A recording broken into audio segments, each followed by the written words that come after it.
నమస్కారం. నా పేరు బొగ్గుల గురప్పనాయుడు. కడప జిల్లా జనసేన పార్టీ నాయకుడిని. గడిచిన 2014 సంవత్సరం నుండి ప్రజారాజ్యం పార్టీ నుండి వివిధ పదవుల్ని జమ్మలమడుగు పార్టీ నియోజకవర్గ ఇన్ఛార్జిగా, అదేవిధంగా జిల్లా లీగల్ సెల్ కన్వీనర్గా, తర్వాత చిరంజీవి గారి పర్యటనలో అతి కీలకంగా వ్యవహరించడం జరిగింది.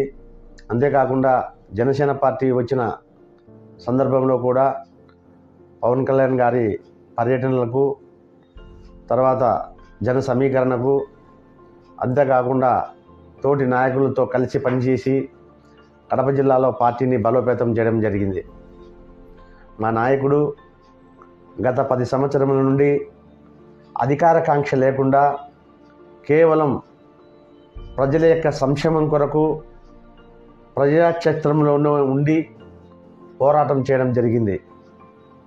ఆయన కొన్ని లక్షల కోట్ల మందికి స్ఫూర్తిని యువతలో నింపడం జరిగింది.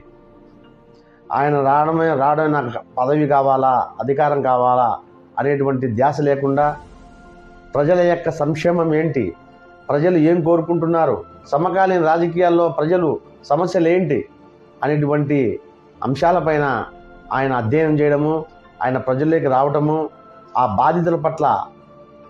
బాధితులకు అండగా ఉండడము, ముఖ్యంగా అమరావతి రాజధాని రైతుల యొక్క హక్కుల్ని వారి పక్షాన నిలబడి, అండగా నిలబడి వారికి మనోధైర్యాన్ని నింపడంలోనూ ముందుండడం జరిగింది. అంతేకాదు ఆయన ఒక విజన్ ఉన్నటువంటి లీడర్. మనం అనుకుంటాము పవన్ కళ్యాణ్ గారికి అధికార కాంక్ష లేదు అని చెప్పి చాలామంది అనుకుంటారు. కానీ ఆ అధికార కాంక్ష ఎప్పుడైతే ప్రజల్లో మనము మమేకమవుతామో అదే అధికారంగా భావించాలనేటువంటి ధోరణి కల ప్రత్యేకమైనటువంటి నాయకత్వ లక్షణాలు ఉన్నటువంటి వ్యక్తిత్వం కలిగినటువంటి వ్యక్తి జనసేన పార్టీ నాయకులు పవన్ కళ్యాణ్ గారు. ఆ విధంగా ప్రజల్లోనే ఉండి పోరాటాలు చేస్తూ ఇవాళ ఎన్డీఏ కూటమిలో భాగస్వామ్యం కాబడి చంద్రబాబు నాయుడు గారి నాయకత్వంలో ఉన్నటువంటి ఇవాళ 5 సంతకాలు పెట్టినటువంటి కార్యక్రమంలో కూడా భాగస్వామ్యం కావడం మాకు అందరికీ సంతోషించదగ్గ విషయం. ఆయనకు తెలుసు ఈ రాష్ట్రంలో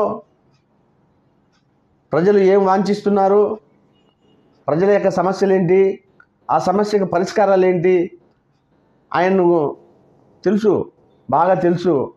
అందుకే ఆయన అధికారం కోరలేదు. అధికారం ఉంటే ప్రజలకు దూరంగా అవుతాము, కేవలం కొంతమందికి వ్యక్తులు మాత్రమే అందుబాటులో ఉంటాము అనేటువంటి ఉద్దేశం చేత ఆయన 2014లో అయితే నాటి ఎన్డీఏ ప్రభుత్వానికి కూడా ఆయన పిల్లర్గా ఉన్నాడు. ఆ తర్వాత 2024 ఎన్నికల్లో కూడా ఆయన పిల్లర్గా ఉండడము, ఇటు రాష్ట్రంలోనైతేనేమి అటు దేశంలోనైతేనేమి అధికారం రావటానికి పవన్ కళ్యాణ్ గారి యొక్క నాయకత్వము ముందు చూపే కారణం అని చెప్పేసి కూడా నేను ఘంటాపథంగా సగర్వంగా చెప్పగలుగుతున్నాను. ఆయనకు విద్య, వైద్యం,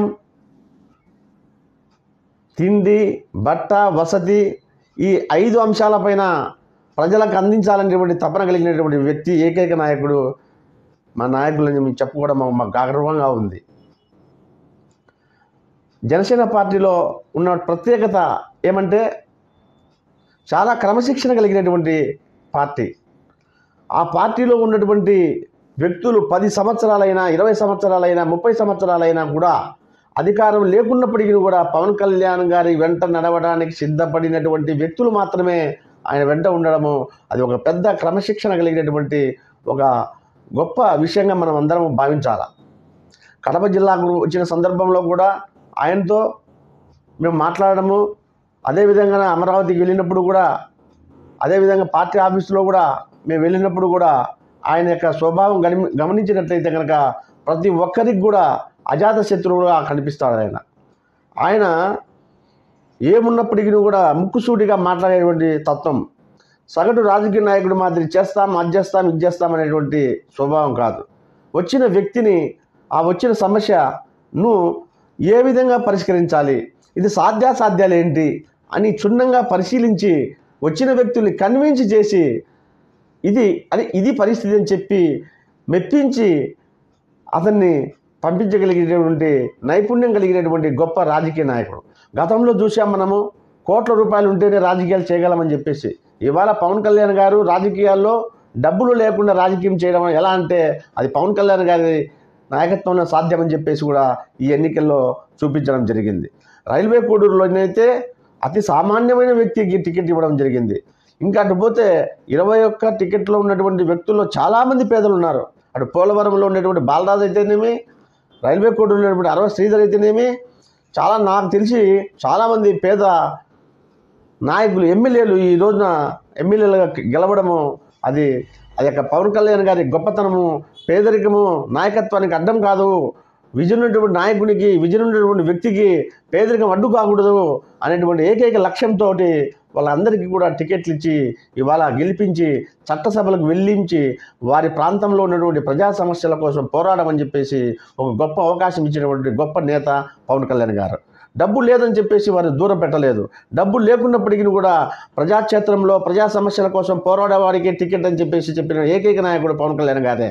ఎందుకంటే ఇవాళ ఏ పార్టీ చూసినప్పటికీ కూడా ఎన్ని కోట్లు ఇస్తావు పార్టీ ఫండు, ఎన్ని లక్షలు ఇస్తావు చెప్పండి, చిన్న గ్రామ స్థాయి నుంచి రాష్ట్ర స్థాయి వరకు ఎన్ని లక్షలు ఎన్ని కోట్లు ఇస్తామనేటువంటి స్థితి నుండి ఇవాళ ఏమి డబ్బు ఒక్క రూపాయి ఇవ్వకపోయినప్పటికీ ప్రజలకు డబ్బులు ఇవ్వకుండా కూడా ప్రజలకు డబ్బులు ఇవ్వలేదు, నాయకులకు డబ్బులు ఇవ్వలేదు.